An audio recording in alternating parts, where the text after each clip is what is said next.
Hi, this is Joel from Witchskull and previously of Armoured Angel, and you're listening to Metal Mania. My brother and I were both, because my brother Matt was in Armoured Angel as well, yes. So he and I sort of were born in Adelaide. My oldies moved out from England in '63, moved to Adelaide because my dad was doing a PhD in Adelaide. They were due to go back to England but decided to stay. So, yeah, we were both born in Adelaide but moved to Canberra in early 1970. So I was pretty much the year I was born was 1970. So been in Canberra pretty much most of my life. However, both my brother and I moved away for a considerable amount of time. But once my brother left in '96, he never came back. He went to London for 13 years and he's in Sydney now. But I lived in Sydney for 10 years and Adelaide for 5, I think. So yeah, I spent a big chunk of time out of Canberra. But yeah, sort of born and raised in Canberra and happy living here now. Not very metal here, but yeah, 1979 I went to the Canberra Theatre. I think I was 8 or 9 and saw Split Enz. That was my dad took my brother and I. So that sort of was an eye-opener for me because I'd never heard a band through a PA and be really loud. And I just remember thinking, holy shit, this sounds so much better than a record. So I just remember thinking at that stage, I really want to be part of this. I want to play sort of shows where your drums are mic'd up and they sound big and powerful. So that was that age. So my dad was kind of into sort of different music. He took my brother and I in 1979 to the Let There Be Rock AC/DC movie at the cinemas. And that was an eye-opener too. My dad was sort of, he was more into Pink Floyd and that sort of stuff, but there was elements of Zeppelin and AC/DC that he liked that he put my brother and I onto. So from an early age, we kind of had a good understanding and respect for AC/DC, and I still do. I still think they're the greatest, band that's ever existed in any genre ever. Well, the Bon Scott era, obviously, you know what I mean? So yeah, that was kind of the first thing I'd seen. And the first record, I started buying records when I was 5 years old. I think I bought Solid Gold or something, which was like best of, just one of those albums that had all the hits on it when I was 5. So I remember I had to save, my pocket money was $1 a week, so I had to save for 5 weeks to buy this album. So from a very early age, music was, I don't know, it seemed to mean more to me than what it seemed to mean to most. And I suppose that's why people that get into bands and are still into it, at my age, is it's the only reason you're in it is because of the music, Oh, yeah, look, I think so. I think predominantly stylistically I was always better as a rock drummer as opposed to a metal drummer, and I think that's because of my influences. My favourite drummer of all time is still Phil Rudd from AC/DC, and my favourite all-time band is Motorhead. So those bands were bands that were more geared up to being based around rock as opposed to metal. So although when I was, sort of doing the early Armoured Angel stuff, I struggled a little bit with the sort of the technical stuff that a lot of other metal drummers seem to have no issue with. But I was happier when I was doing something that had a bit of groove in it, and I think that was kind of a little bit of the difference with Armoured Angel too. Is I think Armoured Angel had more of a groove thing going on as opposed to a really technical, proficient sort of way of doing things. I think that's probably, none of us were in Armoured Angel were brilliant sort of players, so we focused towards our strengths, which was sort of locking in and just sort of rolling together. And obviously I think we were always a bit older than everyone else in the scene, even back then. Not me, but my brother and Lucy, a bit older than me, so even when we were going back then, we seemed to be slightly older, so our stuff was more sort of based. We were still, I think we were really heavily influenced by Motorhead and Venom all the way through, when a lot of bands were just moving into only the full-on extreme bands, you know what I mean? So for us, I think there was always that element of groove there. What's interesting about all of the bands, my first serious band was in 1985, and funnily enough, the guitarist in that band, Marcus, is the bloke I'm in Witchskull with now. So we've come full circle from, going to school together. So I've known Marcus since primary school. So I think even at the age of 10, we had our first band going before we could play instruments. So we just mimed in his bedroom. So we knew we wanted to do it, but didn't have any idea how. So this is when we were kind of 9 or 10 years old. And then by the age of 15 in high school, he'd started learning guitar, and I'd been drumming for a while. So we finally got something going, and that was a band called Under Oath. And we played our very first gig at the old derelict post office in Canberra. And it was funny, it was called the Youth Cafe then, but it was in a derelict building. So it just shows you how much times have changed. You couldn't imagine anyone allowing people to put on gigs in a derelict building for underage kids to attend, We played that, funnily enough, on the exact same night that Armoured Angel played their very first ever show at the ANU bar. So my brother, who was Matt, who was in Armoured Angel as well, before he could play guitar at all, he went to both shows. So we saw the first Under Oath show and the very first Armoured Angel show on the same night. So he just walked from Civic across to the uni. Well, I suppose my very first gig, I had a band in high school called Destroyer that was doing, heavy metal, because that's all I've ever been into. And we played at the Chess Pit in Garema Place. So it was an open air sort of free gig to, put together by some sort of government mob. And so that was the first chance we got of playing on a stage, other than playing on the school stage, at school events and whatever. So there was that. But my first proper, what I consider my first gig to be, was the first Under Oath show at the abandoned post office, which was the original Youth Cafe in the Melbourne building. And that was the reason why they purposely built a proper youth cafe a year later, because the people that were running this derelict building put forward, to the government that they needed a place for young people to hang out and for bands to play and whatever. So then it was built, and then Armoured Angel did a lot. By the time I was in them, we did a lot of gigs at the Civic Youth Centre. So that would be the first gig that I would say that I was part of. But the first big one was the Heavy Metal Holocaust in '86 in Under Oath, supporting Armoured Angel.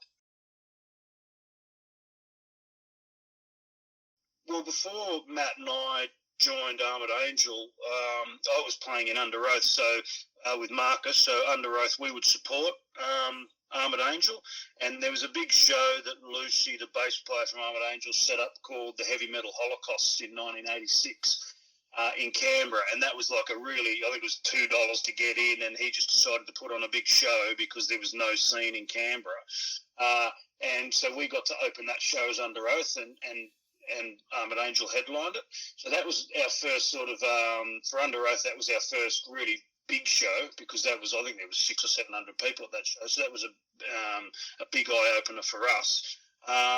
So that was how I played my first really big gig in Under Oath and got to know Armoured Angel. Then in '85, Armoured Angel put out a demo, and my brother and I were really into that. I suppose that's when Matt, my brother, started learning guitar, and him and I were playing, this was, by '85, we were getting pretty heavily into, the thrash scene. It was although it had been going a couple of years overseas, everything filtered through in Australia a little bit later. So we'd heard bits and pieces, but by '85, we were pretty immersed in it. So Matt and I had a band going with Matt had started, was proficient enough as playing guitar to sort of play rhythm in a band, and we got a lead guitarist in and the bass player. So we were sort of jamming. This band didn't have a name, but we were just doing all sort of thrash covers. And Lucy had Armoured Angel going with the original lineup, and he wanted to start moving in a more sort of current. He wanted to start doing more of the thrash stuff. So he came to a rehearsal, saw Matt and I. Because he'd known us from the past, he sort of poached us from that band to join Armoured Angel, and that was in early '87. So in early '87, Matt said, I'll come and play, but while you're looking for another guitarist, because he always thought he wasn't competent enough. But Lucy and I knew he was good enough, and we just never looked for another guitarist, and it just became the three of us. Yeah, look, the lineup for Witchskull has remained the same through the 8 years or so that we've been going. So, yeah, look, I was living in Adelaide, and I'd stayed in contact with Marcus over the years, and Marcus sent me a message when I was living in Adelaide, and he said, I've got a new project going.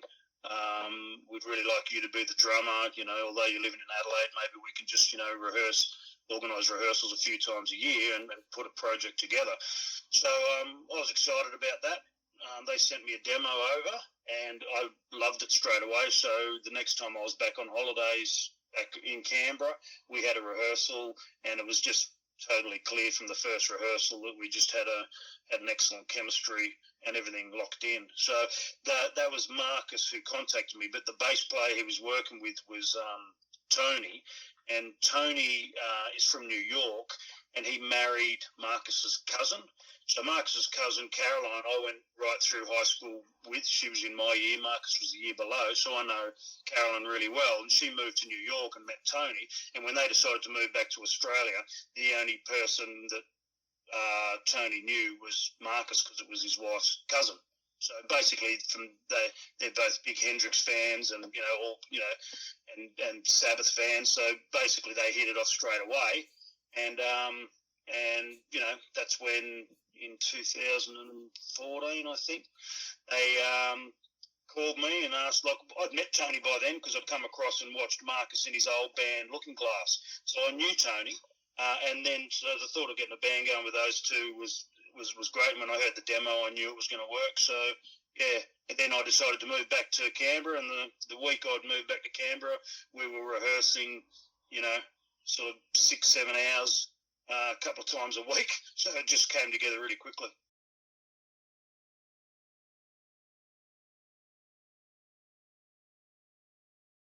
Yeah, look, it's surprisingly very, very similar for both bands. Like most of our stuff with Armoured and Witchskull always came out of jamming, and a lot of bands don't do it. It's unusual. Like I find that's the easiest way to get sort of stuff going. So we just turn up to rehearsals and you just play a beat, and then everyone joins in, and then as time goes on.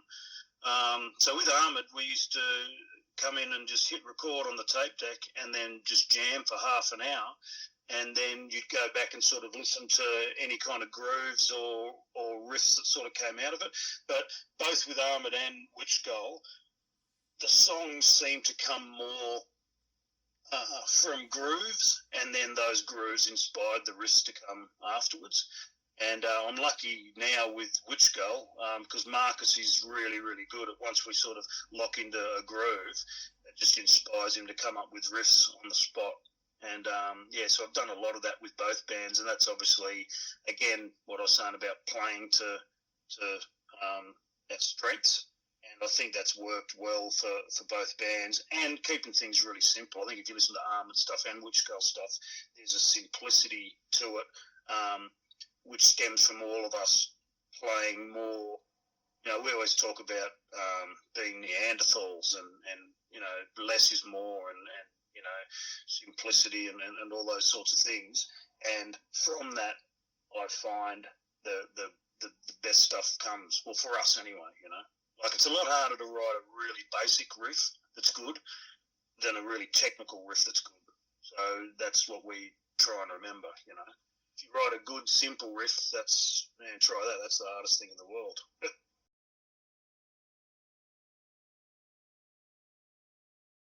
I think that's exactly how we operate in Witchskull. Marcus is extremely proficient. Like, he's an unbelievable musician. There's no two ways about it. His playing is like on a whole other level.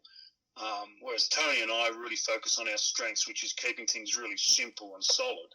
But the good thing about Marcus, to me, the really good players are able to, when it comes to doing the actual rhythm parts, it's keeping it simple and keeping it locked in. And once it comes time to leads or whatever, you can flail and get as busy as you like and be as technical as you want. But at the end of the day, for me, most people, music's about feeling it, not just hearing it. You know what I mean? And I think when you keep things simple and you lock in, and it's not about sort of being proficiently tight against a metronome. It's about locking in together. It doesn't matter how much you fluctuate as long as all members of that band are fluctuating together. And I think that's where groove and feel comes from. And I'm not talking groove and feel. Like, I can't play drums like those unbelievable funk drummers from the 70s talking about that level of groove and feel. But I still believe what Witchskull does and what Armoured did had an element of that, even with my limitations, that made things sound more organic. And that's probably my biggest issue with most modern music, is the organicness has been sort of stripped from it.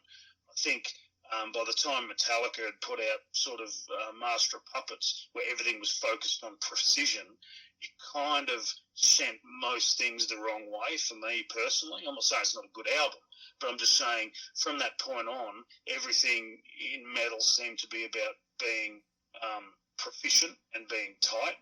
To me, that's what's been lost. Like, no one's better in the metal world than Venom for me, you know what I mean? And there was the proficiency was irrelevant to what they were doing, but nothing sounded better and more energetic and chaotic than Venom. And I'd still rather hear Venom any day of the week than this proficient tight metal post 86.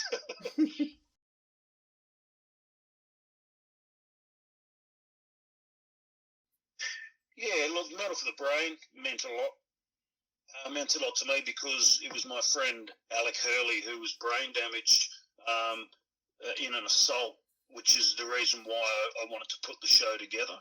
So I ran Metal for the Brain for the first 5 years out of the ANU bar, and then I handed it to the Alchemist guys. In '86, I was gearing up. 1996. I left Armoured Angel, and so did my brother. So by the time '96 came around, I sort of wanted a break from running it, because it was a pretty full on thing to organise and run while I was working full time and everything. So I handed the reins over to the Alchemist guys. However, and the event became bigger. It moved to the Uni of Canberra, and it became a much bigger spectacle. But I personally, maybe because I had more of a personal involvement, preferred the early days of the ANU, because it was a far more sort of there were still good crowds, but there was just something that was still more organic about it from back when it was at the ANU. So unfortunately that venue's gone. So look, playing Metal for the Brain, they were memorable, although by the end of the day, after setting up from 6 a.m. to playing at sort of 11 o'clock was hard going. They were memorable. We played the big day out in 92, I think, at the Horden Pavilion. So that was pretty memorable, because for us, we'd never been on a stage the size of the Horden, and for some reason the room was full. We could never kind of work that out. I just think we went on early in the morning, 11 o'clock or 11:30 or something, but there was just the term death metal was just starting to hit the press, and people didn't know what it was, and they'd heard we were sort of death metal, so the whole Horden Pavilion just completely filled up. So we played a full house at the Horden. So that was memorable, even though it was a bit sort of totally weird, because, to this day I've never played to that many people, you know what I mean? I prefer playing small gigs to like 100 people. I reckon those sort of gigs are the ones that sort of feel the best, when you've got like 50 to 100 people that are pissed and really enjoying themselves and are into what you're doing. That's where you get the best feeling from a gig for me. But then some really good supports. We did 7 support shows for Bolt Thrower, who were, still one of my favourite bands. So when I heard that we've been offered that, I was over the moon. Got to meet them all. Excellent. They were really, really friendly, really helpful. So yeah, that was good. We supported Morbid Angel a couple of times when they came out on the Blessed tour. That was memorable. I think we supported Carcass. So yeah, we supported some sort of really big name sort of bands. But yeah, to the most memorable ones for me were the kind of the local shows to the local crowds at maybe at the Terrace Bar in Canberra and shows like that were the most memorable for me.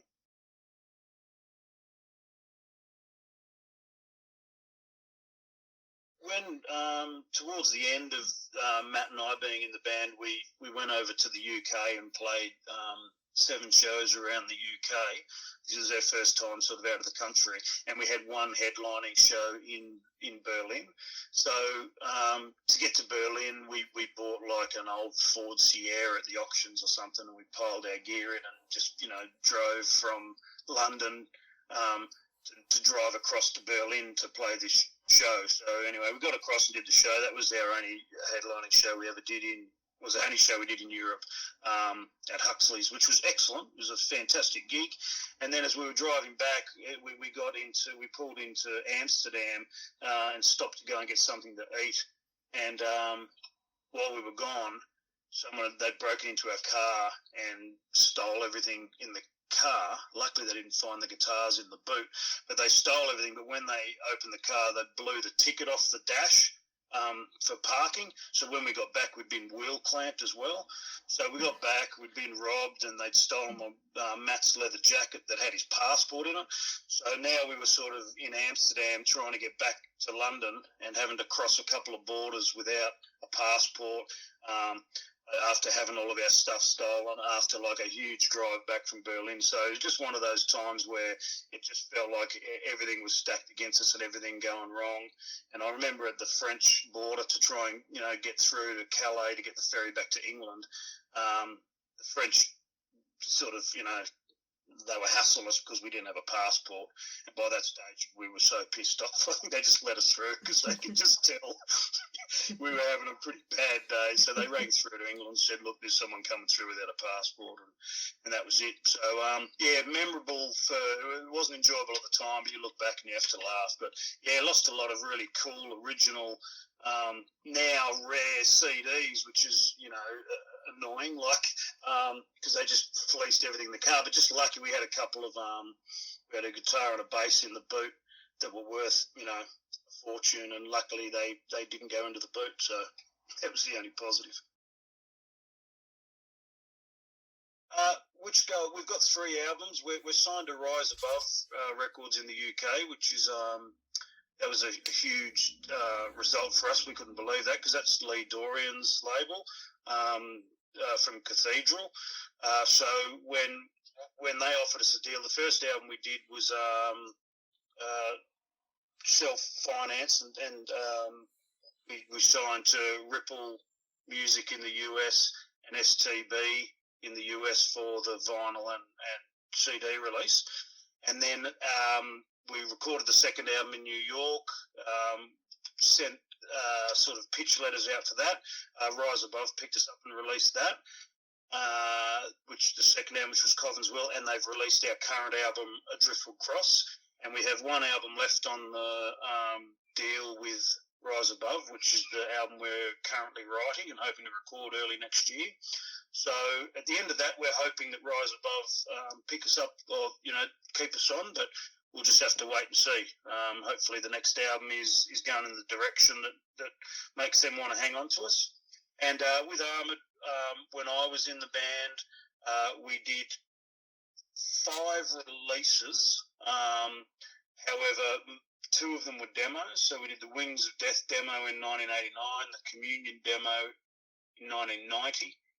We did the Stigmata EP in 92 and the Mysterium EP in 94. And then in 95, we did a pre-production sort of demo that wasn't really released, but is now on later releases. It was just called the 95 demo. So that was the stuff that while my brother and I were in the band that was released with Armoured. And I'm also in a side project called Wardham, which has done an EP in 2009, and we've recently recorded a full-length album, which is kind of like proto-thrash, so just the stuff that was around just before thrash sort of kicked off, and that album's been recorded, but at some stage next year I've got to try and look for a label to see if they're interested in releasing that.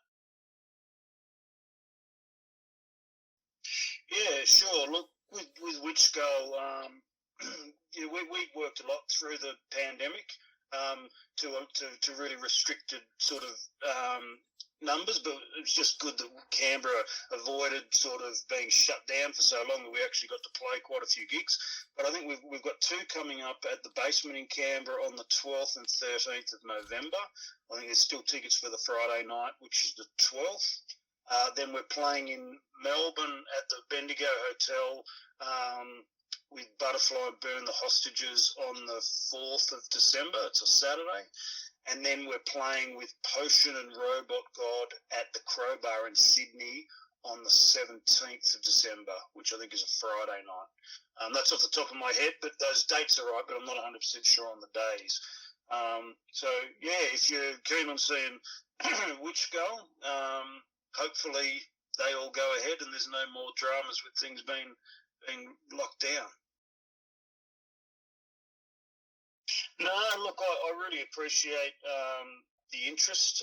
I think that period of time when Armoured was around and everything was very DIY was a really unique time.